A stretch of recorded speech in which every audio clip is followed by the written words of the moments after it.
मत्ती की अंजील उसका 21वां बाब 28वीं से 31वीं आयत तक।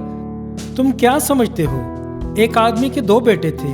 उसने पहले के पास जाकर कहा, बेटा जा आज ताकिस्तान में काम कर। उसने जवाब में कहा, मैं नहीं जाऊंगा, मगर पीछे पछता कर गया। फिर दूसरे के पास जाकर उसने इसी तरह कहा। उसने जवाब दिया, अच्छा जनाब, मगर गया नहीं। इन दोनों में से कौन अपने बाप की मर्जी बजा लाया? उन्होंने कहा, पहला।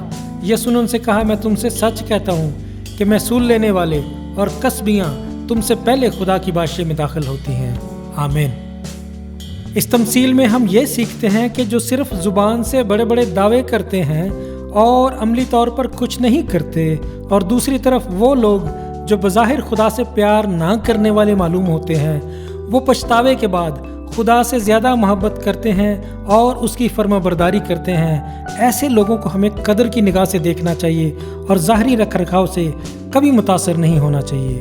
खुदा आपको बरकत दे। आमीन।